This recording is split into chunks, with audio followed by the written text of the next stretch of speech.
الحمد لله رب العالمين الرحمن الرحيم مالك يوم الدين إياك نعبد وإياك نستعين اهدنا الصراط المستقيم صراط الذين أنعمت عليهم غير المغضوب عليهم ولا الضالين آمين. قل أندعو من دون الله ما لا ينفعنا ولا يضرنا ونرد على أعقابنا بعد إذ هدانا الله كالذي استهوته الشياطين في الأرض حيران له أصحاب يدعونه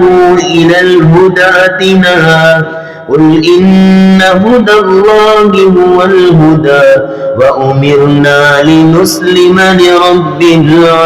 العالمين وأن أقيموا الصلاة واتقوه وهو الذي إليه تحشرون وهو الذي خلق السماوات والأرض بالحق ويوم يقول كن فيكون قوله الحق وله الملك يوم ينفخ في الصور عالم الغيب والشهادة وهو الحكيم الخبير. وإذ قال إبراهيم لأبيه آزر أتتخذ أصناما آلهة إني أراك وقومك في ضلال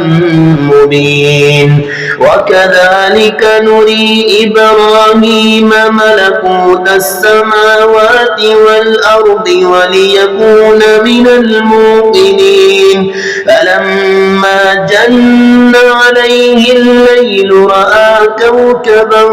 قال هذا ربي فلما أفل قال لا أحب الآفلين فلما رأى القمر بازغا قال هذا ربي فلما أفل قال لئن لم يهدني ربي لأكونن من القوم الضالين فلما رأى الشمس بازغة قال هذا ربي هذا أكبر فلما أفلت قال يا قوم إني بريء مما تشركون إني وجهت وجهي للذي فطر السماوات والأرض حنيفا وما أنا من المشركين وحاجه قوم قال أتحاجوني في الله وقد هدان ولا أخاف ما تشركون به إلا أن يشاء ربي شيئا وسع ربي كل شيء علما أفلا تتذكرون وكيف أخاف ما أشركتم ولا تخافون أنكم أشركتم بالله ما لم ينزل به عليكم سلطانا فأي الفريقين أحق بالأمن إن كنتم تعلمون الذين آمنوا ولم يلبسوا إيمانهم بظلم أولئك لهم الأمن وهم مهتدون وتلك حجتنا آتيناها إبراهيم على قومه نرفع درجات من نشاء إن ربك حكيم عليم. ووهبنا له إسحاق ويعقوب كلا هدينا ونوحا هدينا من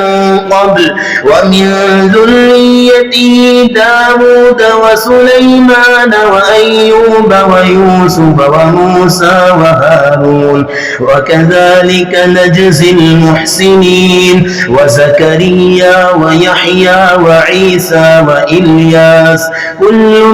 من الصالحين وإسماعيل واليسع ويونس ولوطا وكلا فضلنا على العالمين ومن آبائهم وذرياتهم وإخوانهم واجتبيناهم وهديناهم إلى صراط مستقيم ذلك هدى الله يهدي به من يشاء من عباده ولو أشركوا لحبط عنهم ما كانوا يعملون أولئك الذين آتيناهم الكتاب والحكم والنبوة فإن يكفر بها هؤلاء فقد وكلنا بها قوما ليسوا بها بكافرين أولئك الذين هدى الله فبهداه مقتدي قل لا أسألكم عليه أجرا إن هو إلا ذكرى للعالمين وما قدر الله حق قدره إذ قالوا ما أنزل الله على بشر من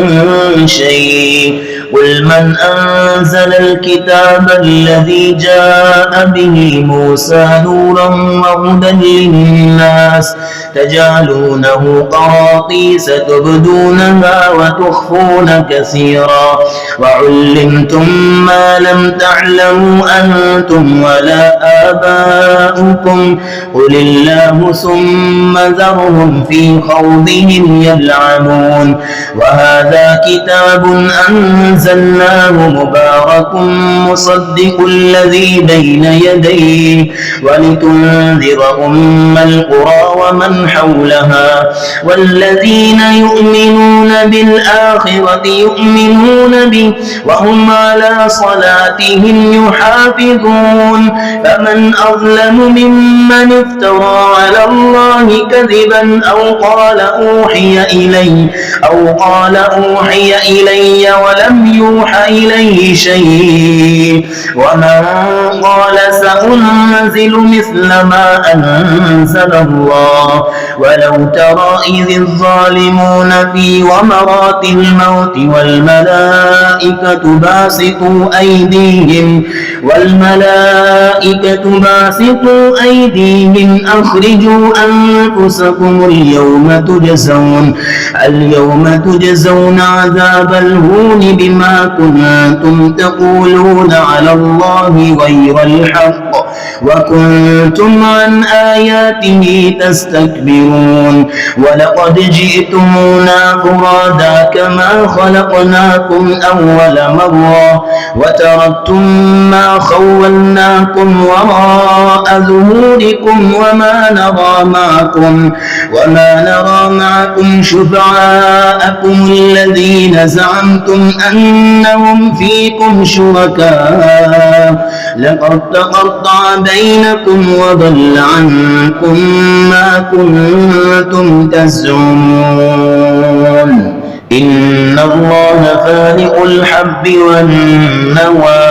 يخرج الحي من الميت ومخرج الميت من الحي ذلكم الله فأنى تؤفكون فالق الإصباح وجعل الليل سكنا والشمس والقمر حسبانا ذلك تقدير العزيز العليم وهو الذي جعل لكم النجوم لتهتدوا بها في ظلمات البر والبحر قد فصلنا الآيات لقوم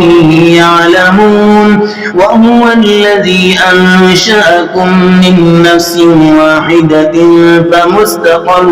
ومستودع قد فصلنا الآيات لقوم يفقهون وهو الذي أنزل من السماء ماء فأخرجنا به نبات كل شيء فأخرجنا منه خضرا نخرج منه حبا متراكبا ومن النخل من طلعها قنوان دانية وجنات من أعناب والزيتون والرمان مشتبها وغير متشابه انظروا إلى ثمره إذا أثمر وينعي إن في ذلكم لآيات لقوم يؤمنون وجعلوا لله شركاء الجن وخلقوا له بنين وبنات بغير علم سبحانه وتعالى عما يصفون بديع السماوات والأرض أنى يكون له ولد ولم تكن له صاحبة وخلق كل شيء وهو بكل شيء عليم ذلكم الله ربكم لا إله إلا هو خالق كل شيء فاعبدوه وهو على كل شيء وكيل لا تدركه الأبصار وهو يدرك الأبصار وهو اللطيف الخبير قد جاءكم بصائر من ربكم فمن أبصر فلنفسه ومن عمي فعليها وما أنا عليكم بحفيظ وكذلك نصرف الآيات وليقولوا درست ولنبينه لقوم يعلمون اتبع ما أوحي إليك من ربك لا إله إلا هو وأعرض عن المشركين ولو شاء الله ما أشركوا وما جعلناك عليهم حفيظا وما أنت عليهم بوكيل ولا تسبوا الذين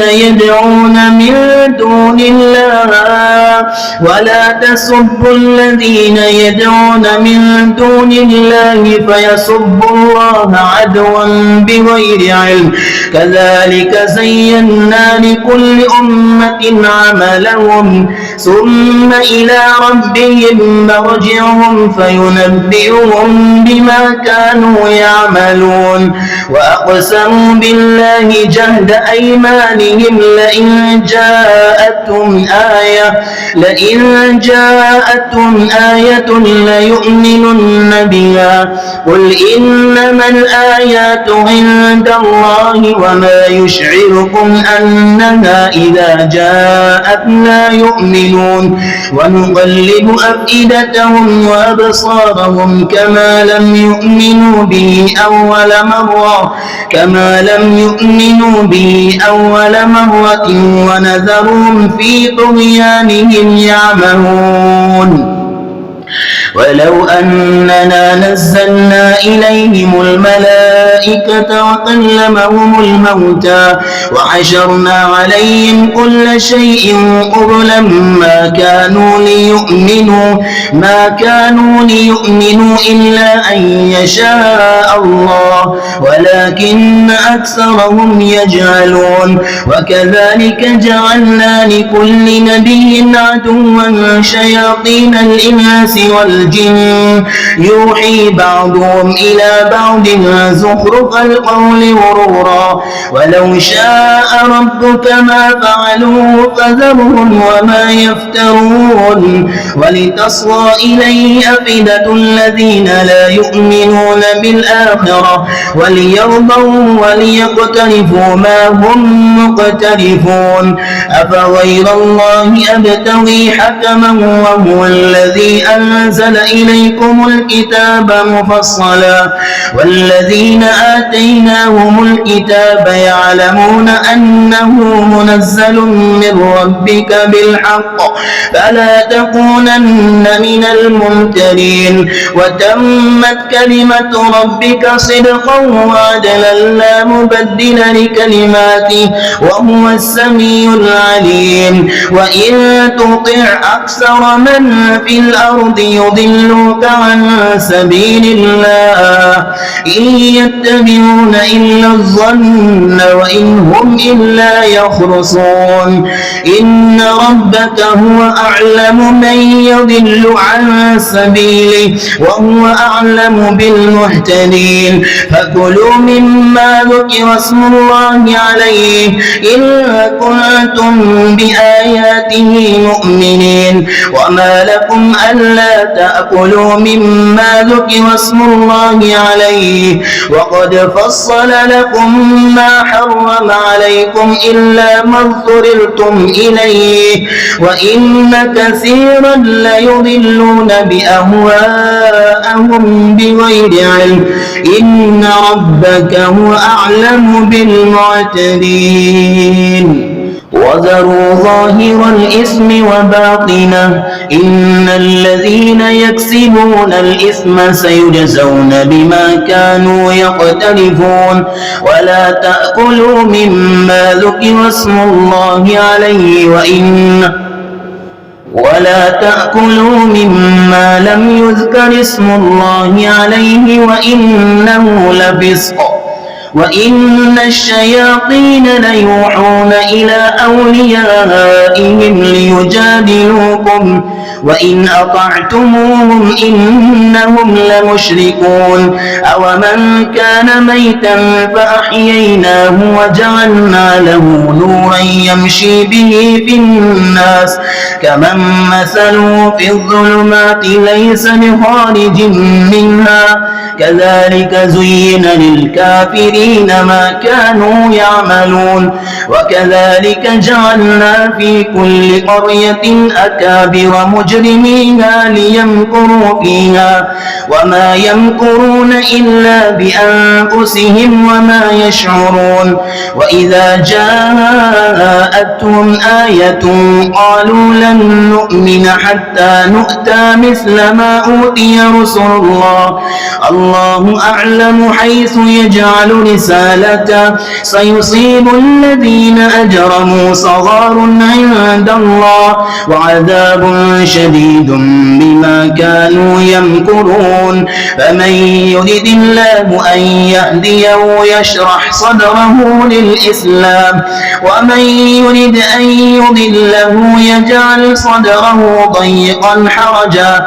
ضيقا حرجا كأنما يصعد في السماء كذلك يجعل الله الرجس على الذين لا يؤمنون وهذا صراط ربك مستقيما قد فصلنا الآيات لقوم يذكرون لهم دار السلام عند ربهم وهو وليهم بما كانوا يعملون ويوم يحشرهم جميعا يا معشر الجن قد استكثرتم من الإنس وقال أولياؤهم من الإنس ربنا استمتع بعضنا ببعض وبلغنا أجلنا الذي أجلت لنا قال النار مثواكم خالدين فيها إلا ما شاء الله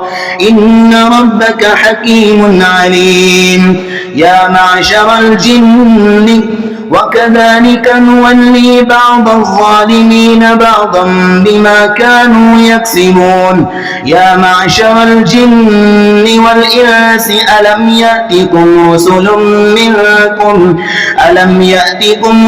منكم يقصون عليكم آياتي وينذرونكم لقاء يومكم هذا قالوا شهدنا على أنفسنا وغرتهم الحياة الدنيا وشهدوا على أنفسهم أنهم كانوا كافرين ذلك أن لم يكن ربك مهلك القرى بظلم وأهلها غافلون ولكل درجات مما عملوا وما ربك بغافل عما يعملون وربك الغني ذو الرحمة إن يشأ يذهبكم ويستخلف من بعدكم ما يشاء كما أنشأكم من ذرية قوم آخرين إنما توعدون لآت وما أنتم بمعجزين قل يا قوم اعملوا على مكانتكم إني عامل فسوف تعلمون من تكون له عاقبة الدار إنه لا يفلح الظالمون وجعلوا لله مما ذرى من الحرث والأنعام نصيبا فقالوا هذا لله بزعمهم وهذا لشركائنا فما كان لشركائهم فلا يصل إلى الله وما كان لله فهو يصل إلى شركائهم ساء ما يحكمون وكذلك زين لكثير من المشركين قتل أولادهم شركاؤهم ليردوهم وليلبسوا عليهم دينهم ولو شاء الله ما فعلوه فذرهم وما يفترون وقالوا هذه أنعام وحرث حجر لا يطعمها إلا من نشاء بزعمهم وأنعام حرمت ظهورها وأنعام لا يذكرون اسم الله عليها افتراء عليه سيجزيهم بما كانوا يفترون وقالوا ما في بطون هذه الأنعام خالصة لذكورنا ومحرم على أزواجنا وإن يكن ميتة فهم فيه شركاء سيجزيهم وصفهم إنه حكيم عليم قد خسر الذين قتلوا أولادهم سفعا بغير علم وحرموا ما رزقهم الله افتراء على الله قد ضلوا وما كانوا مهتدين وهو الذي أنشأ جنات معروشات وغير معروشات والنخل والزرع مختلفا أكله والزيتون والرمان متشابها وغير متشابه كلوا من ثمره إذا أثمر وآتوا حقه يوم حصاده ولا تسرفوا إنه لا يحب المسرفين ومن الأنعام حمولة وفرشا كلوا مما رزقكم الله ولا تتبعوا خطوات الشيطان إنه لكم عدو مبين 8 أزواج من الضأن 2 ومن المعز 2 قل أذكرين حرم أم الأنثيين أما اشتملت عليه أرحام الأنثيين نبئوني بعلم إن كنتم صادقين ومن الإبل 2 ومن البقر 2 قل الذكرين حرم أم الأنثيين أما اشتملت عليه أرحام الأنثيين أم كنتم شهداء إذ وصاكم الله بهذا فمن أظلم ممن افترى على الله كذبا ليضل الناس بغير علم إن الله لا يهدي القوم الظالمين قل لا أجد فيما أوحي إلي محرما على طاعم يطعمه إلا أن يكون ميتة أو دما مسفوحا أو لحم خنزير فإنه رجس أو فسقا أهل لغير الله به فمن استر غير باغ ولا عاد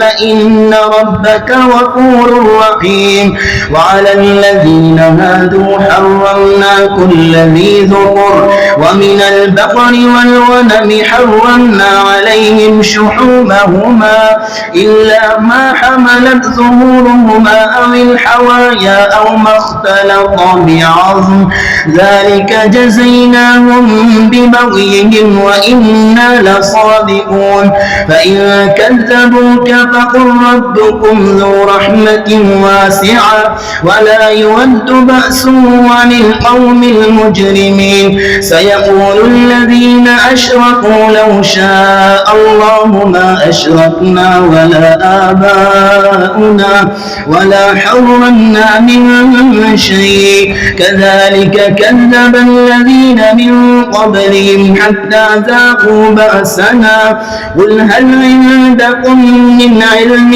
فتخرجوه لنا إن تتبعون إلا الظن وإن أنتم إلا تخرصون قل فلله الحجة البالغة فلو شاء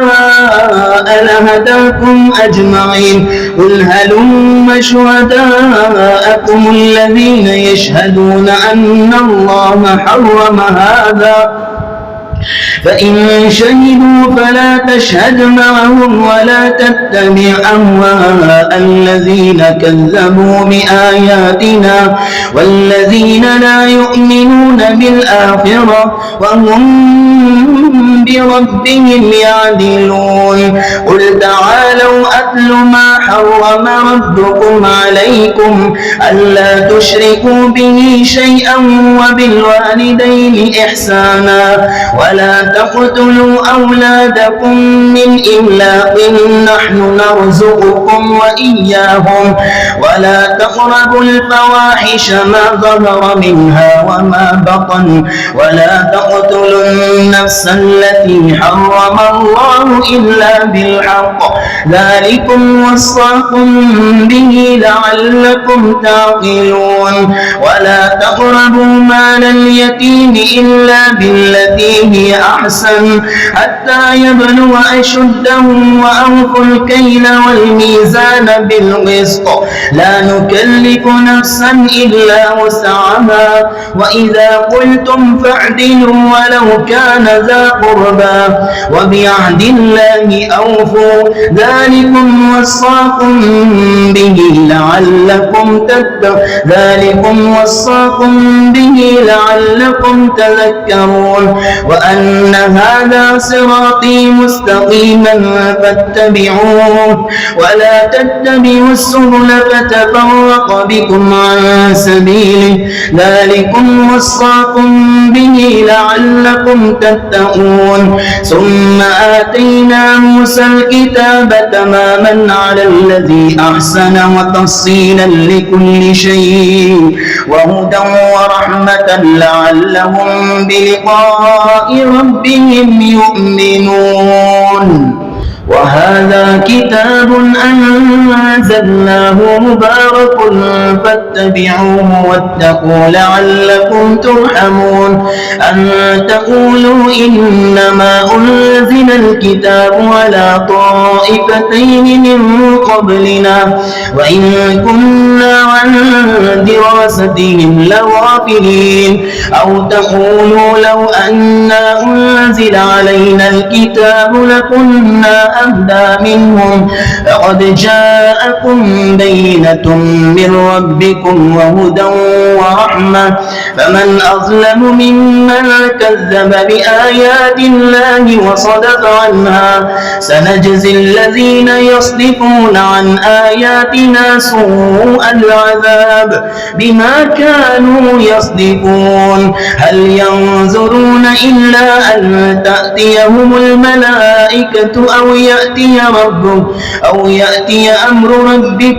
أو يأتي ربك أو يأتي بعض آيات ربك يوم يأتي بعض آيات ربك لا ينفع نفسا إيمانها لم تكن آمنت من قبل أو كسبت في إيمانها خيرا قل انتظروا إنا منتظرون إن الذين فرقوا دينهم وكانوا شيعا لست منهم في شيء إنما أمرهم إلى الله ثم إلى ربهم مرجعهم إنما أمرهم إلى الله ثم ينبئهم بما كانوا يفعلون إن الذين فرقوا دينهم وكانوا شيعا لست منهم في شيء إنما أمرهم إلى الله ثم ينبئهم بما كانوا يفعلون من جاء بالحسنة فله عشر أمثالها ومن جاء بالسيئة فلا يجزى إلا مثلها وهم لا يظلمون قل إنني هداني ربي إلى صراط مستقيم دينا قيما ملة إبراهيم حنيفا وما كان من المشركين قل إن صلاتي ونسكي ومحياي ومماتي لله رب العالمين لا شريك له وبذلك أمرت وأنا أول المسلمين قل أغير الله أبغي ربا وهو رب كل شيء ولا تكسب كل نفس إلا عليها ولا تزر وازرة وزر أخرى ثم إلى ربكم مرجعكم فينبئكم بما كنتم فيه تختلفون وهو الذي جعلكم خلائف الأرض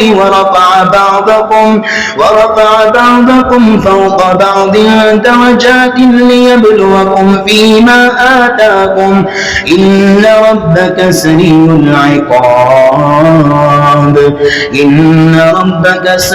العقاب وإنه لغفور رحيم بسم الله الرحمن الرحيم ألف لام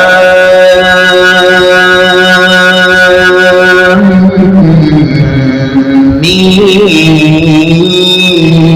صاد كتاب أنزل إليك فلا يكن في صدرك حرج منه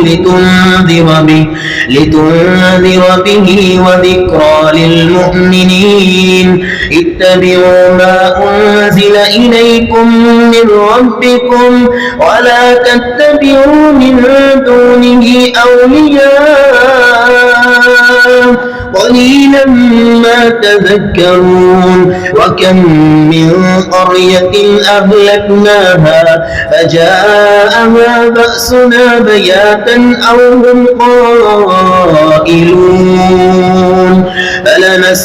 فما كان دعواهم إذ جاءهم بأسنا إلا أن قالوا إنا كنا ظالمين المرسلين فلنسألن الذين أرسل إليهم ولنسألن المرسلين فلنقصن عليهم بعلم وما كنا غائبين والوزن يومئذ الحق فمن ثقلت موازينه فأولئك هم المفلحون ومن خفت موازينه فأولئك الذين خسروا أنفسهم بما كانوا بآياتنا يظلمون ولقد مكناكم في الأرض وجعلنا لكم فيها معايش قليلا ما تشكرون ولقد خلقناكم ثم صورناكم ثم قلنا للملائكة اسجدوا لآدم فسجدوا إلا إبليس لم يكن من الساجدين قال ما منعك ألا تسجد إذ أمرتك قال أنا خير منه خلقتني من نار وخلقته من طين قال فاهبط منها فما يكون لك أن تتكبر فيها فاخرج إنك من الصاغرين قال أنذرني إلى يوم يبعثون قال إنك من المنذرين قال فبما أغويتني لأقعدن لهم صراطك المستقيم ثم لآتينهم من بين أيديهم ومن خلفهم وعن أيمانهم وعن شمائلهم ولا تجد أكثرهم شاكرين قال اخرج منها مذءوما مدحورا لمن تبعك منهم لأملأن جهنم منكم أجمعين ويا آدم اسكن أنت وزوجك الجنة فكلا من حيث شئتما ولا تقربا هذه الشجرة فتكونا من الظالمين فوسوس لهما الشيطان ليبدي لهما ما بوري عنهما من سوآتهما فوسوس لهما الشيطان ليبدي لهما ما نوري عنهما من سوآتهما وقال ما نهاكما ربكما عن هذه الشجرة إلا أن تكونا ملكين أو تكونا من الخالدين وقاسمهما إني لكما لمن الناصحين فدلاهما بغرور فلما ذاقا الشجرة بدت لهما سوآتهما وطفقا يخصفان عليهما من ورق الجنة وناداهما ربهما ألم أنهكما عن تلكما الشجرة وأقل لكما إن الشيطان لكما عدو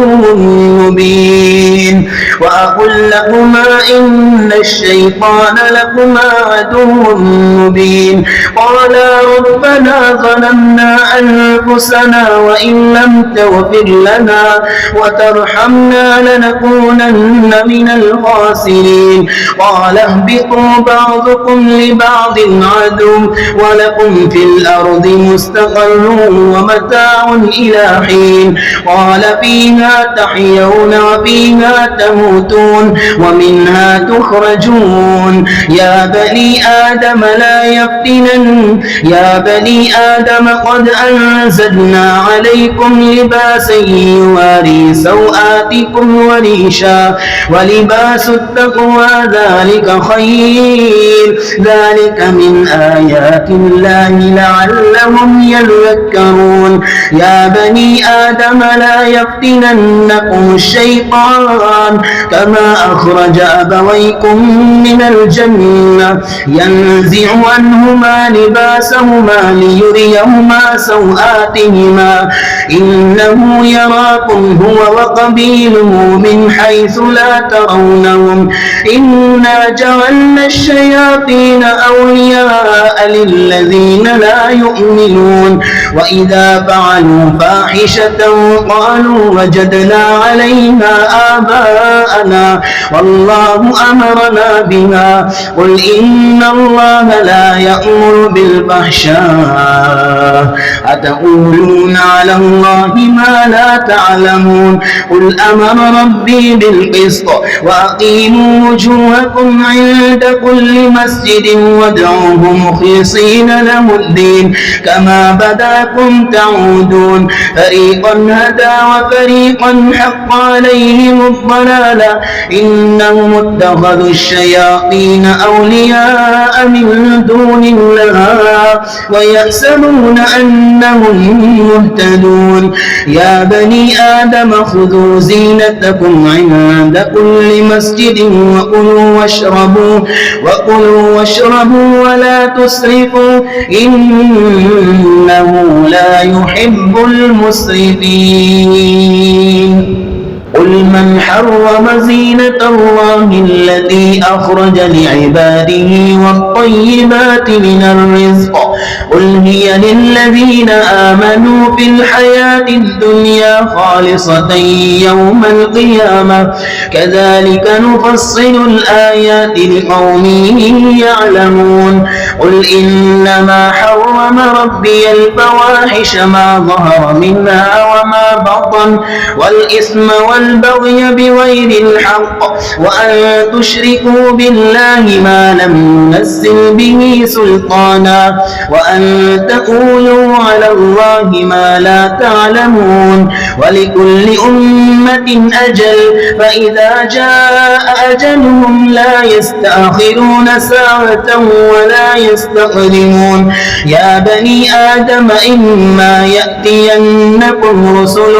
منكم يقصون عليكم آياتي فمن اتقى وأصلح فلا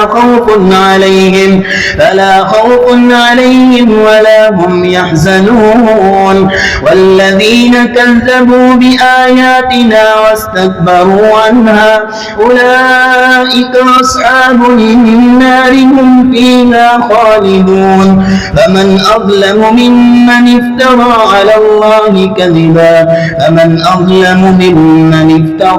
الله كذبا أو كذب بآياته